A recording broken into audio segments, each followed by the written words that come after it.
बटा हुआ तो पहले से समाज है। आपको तो कहना चाहिए पढ़ोगे तो आगे बढ़ोगे, आपको कहना और आप पढ़ोगे तो आगे बढ़ोगे, पढ़ोगे तो जागरूक बनोगे, पढ़ोगे तो अधिकार लोगे, पढ़ोगे तो आगे जाओगे, पढ़ोगे तो सीएम बनोगे, पीएम बनोगे, डिप्टी कलेक्टर बनोगे, एससी एसपी एसएसपी बनोगे। लेकिन आप क्या कह रहे हैं, बटोगे तो कटोगे। अब ये बताइए, बटोगे तो कटोगे कहने वाले लोग जो भी हैं या उनके समर्थक हैं, मुझे सीधे तौर पर एक जवाब दे दें कि जब इस देश के अंदर जब डायवर्सिटी की बात आती है तो ये बटोगे कटोगे कहने वाले ये क्यों नहीं कहते कि भैया बंटवारा भी सब में बराबर होना चाहिए। अगर एक बात की 4 औलादें हैं और 4 बीघा जमीन है तो आप उसका बंटवारा कैसे करेंगे, बताइए कैसे होगा उसका बंटवारा। चारों बेटों को 1 बीघा दी जाएगी ना। लेकिन यहाँ तो 3 बीघा एक बेटा खा रहा है और जो एक बच्ची हुई है उसमें 3 बेटे खा रहे हैं। तो इस तरह का बेईमानी हिस्सा बंटवारा वाला आप किसको कहना चाहते हैं, बांटने वाले आप और काटने वाले आप। आपने काटा किसको अभी तक, बुलडोजर कितने घरों पर चलाई, वो काटने का काम कितने कौन सी जाति के लोगों को करा है, आपने बांटने का काम कौन कौन से लोगों को करा है इस देश के अंदर। जब जब उत्तर प्रदेश के अंदर तिवारी मरता है, एप्पल का एक मैनेजर था, तो आपने उसको करोड़ों रुपया मुआवजा दे दिया, उसकी बीवी को नौकरी दे दी सरकारी, उसको आवास दे दिया, उसको अगली सारी सुविधाएं दे दी। लेकिन जब इसी उत्तर प्रदेश के अंदर दलित मरता है, पिछड़ा मरता है, वंचित मरता है, शोषित मरता है, तो आप तो देखते भी नहीं है कि वो मर गया। आपको तो लगता ही नहीं कि वो इंसान मरा, आपको लगता है कि कीड़ा मकोड़ा मर गया। दलित का मरना आपके लिए कीड़े मकोड़े जैसा। और जब वोट लेने की बात आती है तो आप उसको धमकाते हो, आप उसको डराते हो कि बटोगे तो कटोगे। आप डरा करके उससे केवल वोट लेना चाहते हैं। वास्तव में उसकी पीड़ा, उसके अधिकार, उसके दर्द, उसके जो संवैधानिक राइट्स है ना, उनसे कोई मतलब है ना। उसकी रोजमर्रा की समस्याओं से आपका कोई इलाज निकालने का रास्ता आपके पास है, क्योंकि आपको तो लगता है कि ये टूल्स की तरह इनको जो है इस्तेमाल किया जाए, नट बोल्ट की तरह इलेक्शन पर, और इलेक्शन में ये यूज हो जाएंगे, उसके बाद इनको फेंक दो। जब ये यूज हो जाते हैं तो उसके बाद दलित बन जाते हैं। जैसे ही इलेक्शन आता है वैसे ही ये जो हिंदू बनाने की कोशिश इनकी जारी हो जाती है। तो ये तो दलितों को समझना चाहिए भाई कि आपके अधिकार कहाँ सुरक्षित है। आप अंबेडकरवाद को पढ़िए, आपके अधिकारों को ये ऐसे जो भटिया लोग हैं ना, ये लूट लूट कर आपका जो है सत्यानाश कर रहे हैं। आपके राइट्स, आपके बच्चों का भविष्य, आपकी महिलाओं की सुरक्षा, आपका स्वास्थ्य, सब कुछ खतरे में है ऐसे ही लोगों से जो आपको धमका रहे हैं बटोगे तो कटोगे। अरे अगर बटने की बात है तो मैं बहुजन समाज से कहना चाहती हूँ, जो आप 6743 जातियों में बटे हुए, पहले बहुजन समाज एकजुट हो जाए। तो ऐसे लोग तो खुद ही आपके पैरों में आकर के आपकी गुलामी करेंगे। का निशाना सीधा सीधा है हिंदू जातियों से, जो हिंदू में 6743 है, कि यदि तुम जातियों में बटोगे ना तो मुसलमान तुम पे हावी हो जाएंगे। जिस तरह से राम गोपाल मिश्रा मारा गया है बहराइच में, उनका कहने का मतलब तो ये कानून बना देना, मुंह से बोलने से क्या हो रहा है। कानून बनाए कि कोई अगर किसी को जातिवाद के तौर पर सताएगा, किसी को नीचा दिखाने की कोशिश करेगा तो उसको फांसी की सजा होगी। बोलने से क्या हो रहा है। आप राज्य में बैठे हुए हैं, आप पूर्ण बहुमत में बैठे हुए हैं, आप सरकार के अंदर बैठे हुए हैं, आप लाइए कानून ऐसा कि जो जातियों में बटे हुए लोग हैं वो एकजुट हो जाएं, ताकि मुसलमान इन पर शोषण ना कर सके, ताकि मुसलमान मार ना सके। इस उत्तर प्रदेश के अंदर जितनी घटनाएं दलितों को मारने की होती है, उनमें से बताइए कितने मुसलमान मारते हैं। मुसलमान कभी मुसलमान को मारता आपने घटना आई है कि एक ऊंचे मुसलमान ने छोटी जाति के मुसलमान को मारा, उसको काटा, उसकी बहन बेटियों को रेप किया, उसकी घर छीना, उसकी खेत में आग लगाई। लेकिन हिंदू की हजारों जातियां जो दलित हैं, उन पर जो मुट्ठी भर चंद ऊंची जातियां हैं, वो उनके घरों की घटनाओं का आप अखबार भरे पड़े रहते हैं, हिंदू हिंदू को मार रहा काट रहा। तो इस पर क्यों कानून नहीं लाकर दिखा रहे। केवल पोस्टर लगाने से, बैनर लगाने से, भाषण देने से बात बन जाती है क्या। अगर वास्तव में आपको लगता है कि बटोगे और बटने से कट रहे हैं तो फिर क्यों नहीं बना देते इन लोगों में ये ऐसा इतना मजबूत कानून कि उत्तर प्रदेश के अंदर कोई भी जातिवाद के नाम पर अगर किसी को सताएगा, गाली देगा, नीचा दिखाएगा तो उसको जो है तुरंत जो है फास्ट ट्रैक कोर्ट में इसका मुकदमा चलेगा। ऐसा तो आप कर नहीं सकते, क्योंकि आपको लगता है जातिवाद की बात कर ली तो एक जो नीचे दबा हुआ बदबूदार आपका जो फोड़ा है ना समाज में हिंदू धर्म का, वो उघड़ के आ जाएगा, उसकी बदबू फैल जाएगी।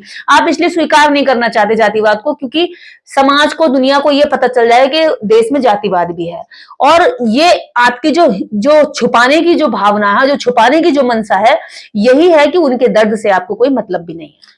एक तुलसीदास की चौपाई है कि ढोल गवार शूद्र पशु नारी ये सब ताड़न के अधिकारी। उनकी चौपाइयां भी ऐसी हैं जो बांट देती हैं, आपस में पशु से तुलना करते हैं महिलाओं की, दलितों की, शूद्रों की। ढोर गंवार पशु शूद्र नारी सकल ताड़ना के अधिकारी, इस चौपाई का तो जो समाज ने जब खंडन किया तो खुद मीडिया ने इसकी सफाई दी, सारे धर्मगुरुओं ने इसकी सफाई दी, यहाँ तक कि गीता प्रेस ने रातों रात जो है इस चौपाई का जो है अर्थ बदल के रख दिया। तो जब आप औरतों को पीट रहे हैं जानवरों की तरह, जानवरों को पीट रहे हैं ढोल की तरह, और ढोल को बता रहे हैं शूद्र की तरह, उसको भी कस के और पीट के बता रहे हैं। तो आप ये बताएं कि फिर ये जो आपके धर्म ग्रंथ में लिखी गई चौपाइयां थी, इन्होंने क्यों बांटा लोगों को? इन्होंने क्यों लोगों को कटने का मौका दिया? इन्होंने क्यों लोगों को मौका दिया कि लोगों को, देश को लोग लूट कर भाग जाएं? जब ये चौपाइयां आपकी हैं, पहले इनको बदलिए साहब। पहले अपने मन में बसी हुई जो दलितों के प्रति गंदी घृणा है वो बदलिए। जब आप दलितों के घर जाकर खाना खाते हैं और थाली अपनी ले जाते हैं, जब आप डिस्पोजल के गिलास में पानी पीते हैं, बिस्लरी लेकर जाते हैं, और लेकिन दीवार और घर जो होता है दलित का होता है, ये दिखावा करने जाते हैं, तब आपके मन में कहां जाती है वो इज्जत कि भैया किसी कुत्ते के साथ थोड़ी खाना खा रहे हो, इंसान के साथ खाना खा रहे हो, उसको भी इतना पब्लिश करते हैं, इतना दिखावा करते हैं कि हमने दलित के खाना खा लिया।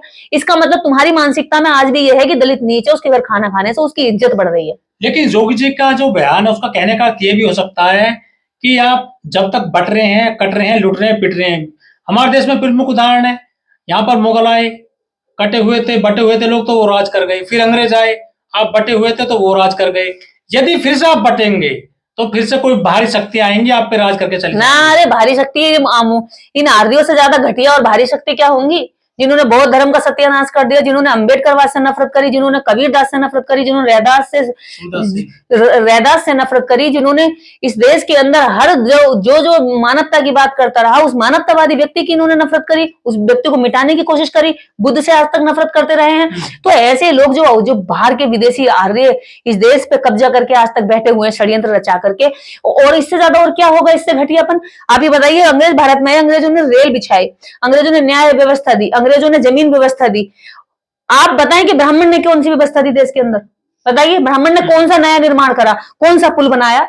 आज ये ब्राह्मण और जब ये सवर्ण जब राज्य में बैठे हुए हैं तो इनके पुल जो है 1 हफ्ता होके नहीं आता, गिर के नीचे आ जाते हैं। 2 हफ्ते होके नहीं आते, इनकी रेलें जो है पटरियों से उतर के नीचे खेतों में जुताई करने लग जाती हैं। तो ये वो घटिया लोग हैं जिन्होंने देश को अभी भी लूट रहे हैं और देश को भी डरा रहे हैं। विश्वगुरु बना रहे हैं भारत को ये लोग। हाँ, बन रहा है ना विश्वगुरु। जो रेल पहले पटरियों पर चलती थी, अब वो खेतों में चल रही है आए दिन जो है। और जो पुल पे लोग चलते थे, अब वो पुल लोगों के ऊपर गिर गिर के चल रहे हैं। और जो देश के अंदर हवाई अड्डों में विश्वास हुआ करता था, वो हवाई अड्डों की छतें नीचे गिर रही हैं। और देश का सेंट्रल विस्टा जो सबसे बड़ी, इतना करोड़ों रुपया खर्च कर दिया सेंट्रल विस्टा पे, उसकी छत टपक रही है। बन तो रहा है विश्व में देश गुरु। आपको अभी नई खबर का पता होगा कि गुजरात में लाखों लड़कियां जो है 40,000 महिलाएं जो है गायब हैं। कहां जा रही है? विश्वगुरु बन रहा है। कहां बना रहे हैं विश्वगुरु? महिलाओं को गायब करके विश्वगुरु बना रहे हैं। देश के अंदर हर 8वें मिनट पर एक दलित महिला का रेप हो जाता है।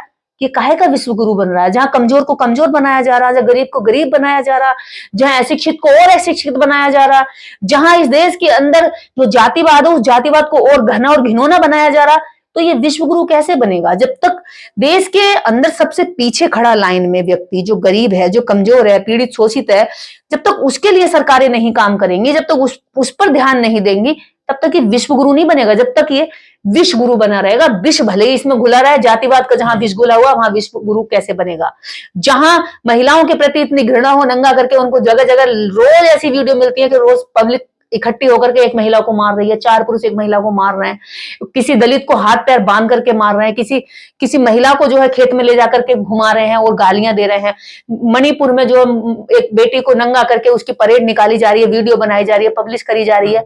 ये विश्वगुरु नहीं है साहब, ये विश्वगुरु है। इसमें विष घोला जा रहा है और वो राजनीतिक पार्टियों के जरिए घोला जा रहा है। और उनकी जो पपेट गुलाम मीडिया है वो आम जनता के अंदर इस विष को और मजबूती से लोगों के दिमाग तक पहुंचा रही है।